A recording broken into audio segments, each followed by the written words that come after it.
Bismillahirrahmanirrahim. Assalamualaikum.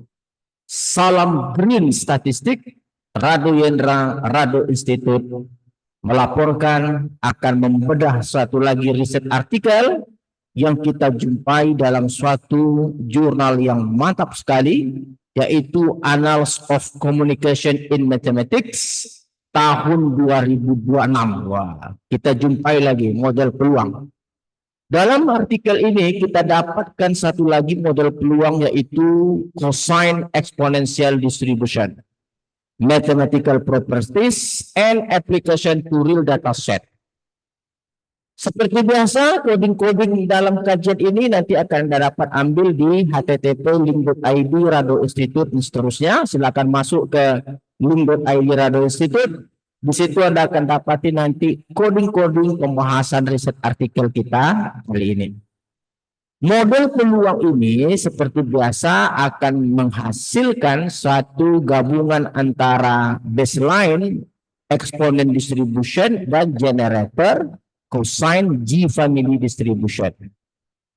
Nah, pada kajian kita kali ini ada yang istimewa. Kita akan coba gabungkan langsung, bukan gabungkan, kita bandingkan langsung model karya Rado Institute, yaitu cosine Rado Institute distribution.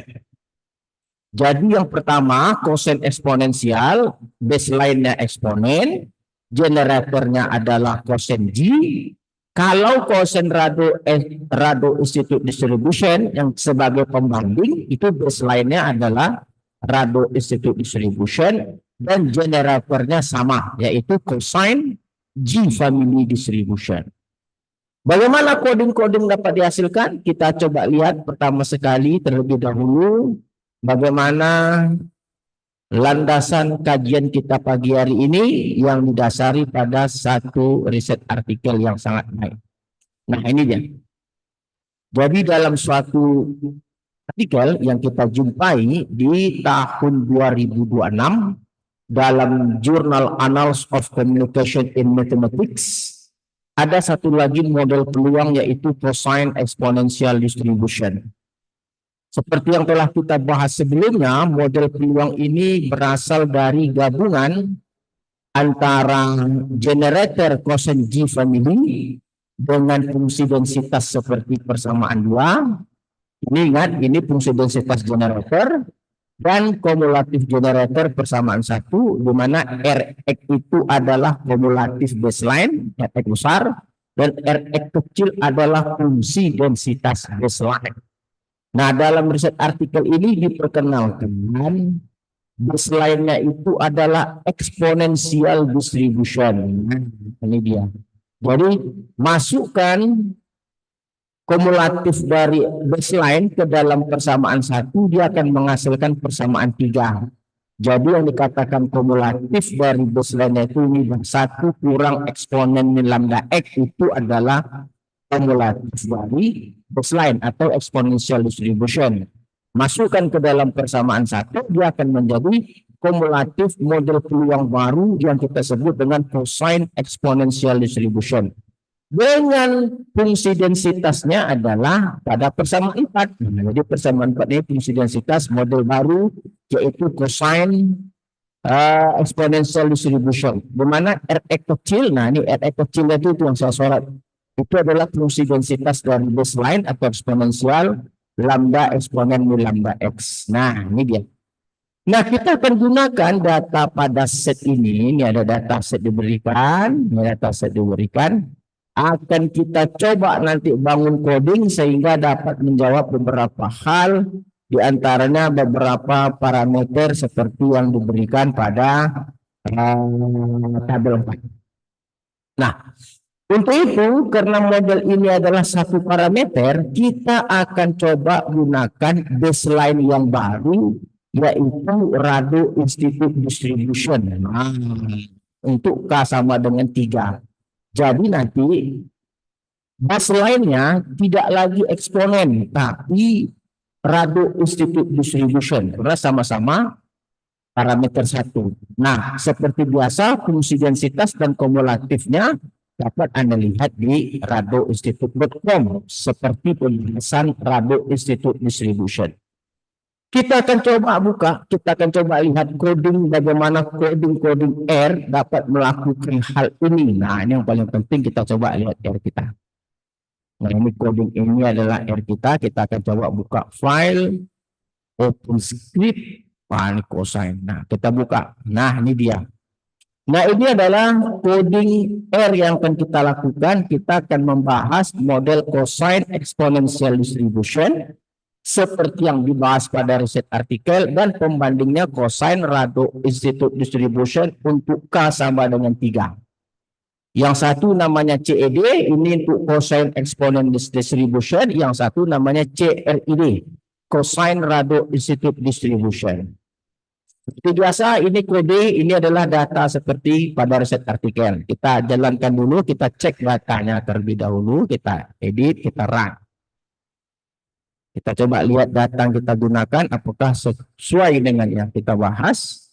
Oke, sama. Ini data yang kita gunakan.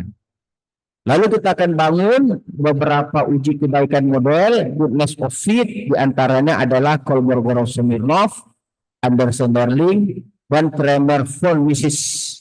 Di mana ini semua memerlukan kumulatif model.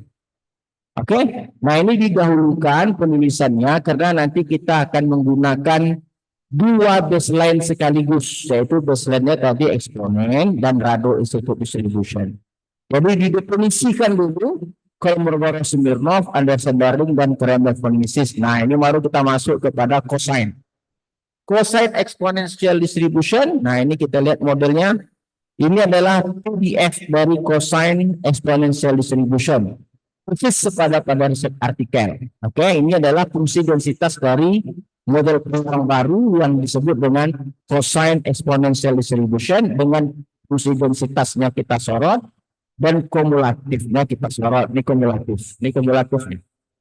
Lalu negatif log likelihood seperti biasa, ini ya, min sum log PDF ini negatif log likelihood, PDF tentu fungsi densitasnya. Ini dua fungsi densitasnya nih, PDF CED.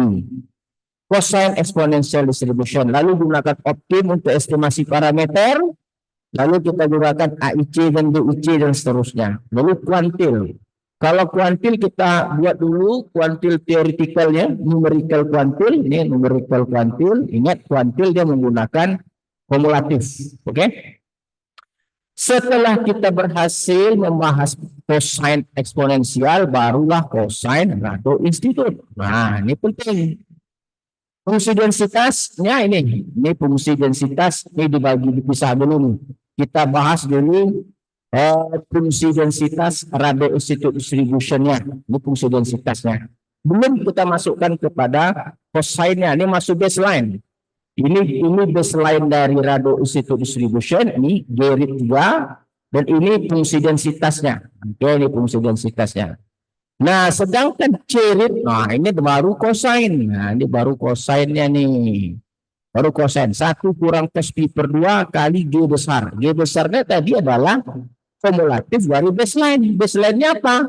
Ini kumulatif rado institute distribution. Nah, ini adalah fungsi densitas model peluang baru, yaitu cosine rado institute distribution.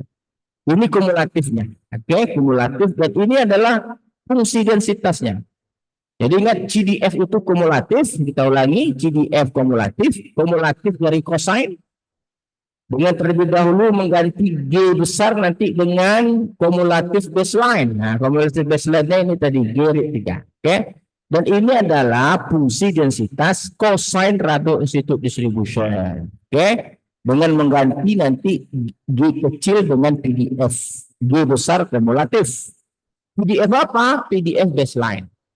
Lalu kita dapatkan negatif log likelihood, cosine rado institute distribution, lalu fit kita gunakan optim. Oke, ini optim selalu ada. Lalu AIC, BIC dan seterusnya. Kuantil juga ini kuantil numerical. Oke, kuantil numerical.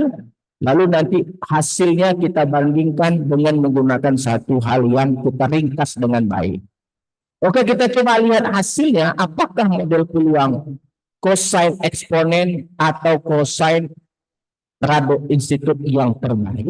Kita run saja. Kita coba run seluruhnya, kita tengok hasilnya. Oke, kita coba lihat hasilnya, kita run. Kita lihat. Oke, bagus sekali jalan. Nah, ini hasilnya. Jadi ada dua model. CED yang di riset artikel, cosine exponential distribution. CRID adalah model peluang baru karya Rado Institute, yaitu cosine Rado Institute distribution. Parameternya sama dengan riset artikel yang untuk cosine eksponensial, dan ini 1,02 adalah parameter untuk cosine Rado Institute distribution. Nah, lihat nilai AIC-nya. Nilai AIC-nya jauh berkurang secara signifikan. Dari 233 menjadi 205. Wah, ini artinya secara signifikan model itu mampu. Secara signifikan baik sekali BIC juga turun secara drastis. Begitu juga untuk Kolmogorov-Smirnov, Kremer-Vermeersch, dan seterusnya. Jadi kalau begitu kita telah yakin kembali bahwa cosine Rado Institute distribution terutama untuk K sama dengan 3 itu lebih baik daripada yang dihasilkan oleh riset artikel. Nah, beberapa grafik kita lihat, diantaranya grafik dari density plot. Kalau kita lihat grafik density plot, nah ini kita lihat bagaimana yang di sebelah kanan CRID cosine itu dapat menangkap lebih baik daripada CED. Nah, ini CED agak mereng ke kiri. Kalau bagaimanapun tetap yang maksimum ekstrim belum dapat ditangkap, tapi insya Allah kalau kita tambah campurannya menjadi K-nya sama dengan 4, 5, dan seterusnya sampai 20-an, kemungkinan ada peluang untuk menangkap yang tinggi ini. Oke, kalau kita lihat dari CED, cosine eksponensial tidak begitu baik. Kalau kita lihat dari kumulatif plot, kita lihat kumulatif plot. Nah, ini dia. Jadi CED ini sudah sangat jauh, menyimpang. Tapi kalau kita lihat CRID hampir, walaupun tidak sempurna, tapi jauh lebih baik daripada kumulatif cosine exponential distribution dalam menghampiri kumulatif model. Lagi betul juga dengan CRID. Jadi sekali lagi dari hal yang kita lihat pada kesempatan pagi hari ini, kita dapat belajar bahwa ternyata model peluang yang disampaikan oleh riset artikel itu bisa kita perbaiki lagi secara signifikan dengan menurunkan error. Seperti Anda lihat tadi bagaimana AIC dari 233 itu menjadi 207. Nah, inilah salah satu konsep green statistik. Bagaimana kita mengurangkan nilai error daripada satu model peluang yang ada. Oke, saya rasa kita akan jumpa lagi pada sesi berikutnya. Kita akan coba kawal seperti apa nanti dibandingkan dengan Rado Institute K sama dengan 3 dan seterusnya. Oke, saya rasa Rado Institute undur diri. Assalamualaikum warahmatullahi wabarakatuh.